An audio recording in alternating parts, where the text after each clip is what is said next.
America का एक जंगल देखते हैं जिसके बाहर एक कार आकर रुकती है, जिसमें से सबसे पहले निकलती है नटाली, जो कि टेलर नाम के आदमी की गर्लफ्रेंड है, जो उसे आज यहाँ पर इसलिए लेकर आया है ताकि वो उसे शादी के लिए प्रपोज कर सके।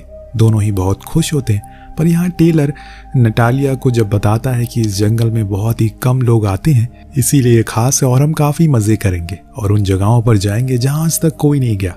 जो सुन नताली थोड़ी घबरा जाती है, पर टेलर उसे समझाता है कि ऐसा कुछ नहीं है, इसमें डरने वाली कोई बात नहीं है, मेरे पास मैप है पूरे जंगल का। दोनों ही वहां से अपने सामानों को लेकर अंदर चले जाते हैं और कुछ इस तरह से शुरू हो जाता है इस कहानी का थ्रिल, जो आपको धीरे धीरे डराना शुरू करेगा। बस देखते जाइए आगे क्या क्या होता है। नटालिया हर चीज को रिकॉर्ड करते हुए आगे बढ़ रही है। पूरे दिन ट्रैक करने के बाद ये एक सही जगह ढूंढकर वहां पर अपना कैंप लगाने का फैसला कर लेते हैं, पर रात होने से पहले टेलर मछलियां पकड़ने चला जाता है, जिस दौरान वहां पर नटालिया भी आ जाती है। टेलर को लगता है कि ये सही मौका है प्रपोज करने का, इसीलिए वो उसे रिंग को निकालता है और नटालिया को शादी के लिए प्रपोज कर देता है, जो देख वो बहुत ज्यादा भावुक हो जाती है क्योंकि ऐसा उसने कभी भी एक्सपेक्ट नहीं किया था।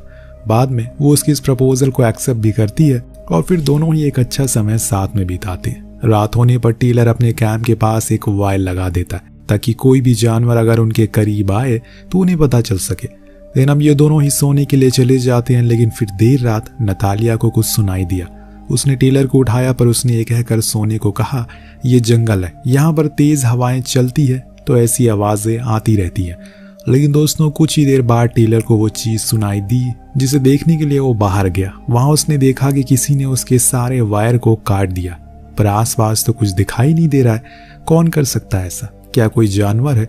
वो ये सब सोच ही रहा था कि इतने में कोई चीज आती है और वो नटालिया को खींचकर जंगल की ओर ले गई। अब वो क्या था ना तो हम देख पाए ना ही टेलर।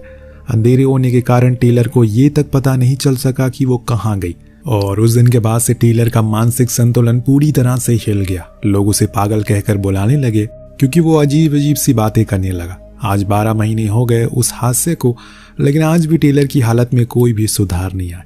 पर अब उसकी माँ ऐसे रिहाब में नहीं रह सकती, इसीलिए वो उसे घर लेकर आ जाती है। लेकिन अभी भी टेलर के दिमाग में वही सब है जो आज से साल भर पहले हुआ करता था। उसका कहना था कि लोग ये कहते हैं कि नतालिया को कोई बड़ा सा भालू ले गया, लेकिन मैं ये नहीं मानता क्योंकि ये काम किसी भालू का हो ही नहीं सकता। आज भी नतालिया की चीखें मुझे मेरे कानों में सुनाई देती हैं, मानो वो मुझसे मदद के लिए बुला रही हो।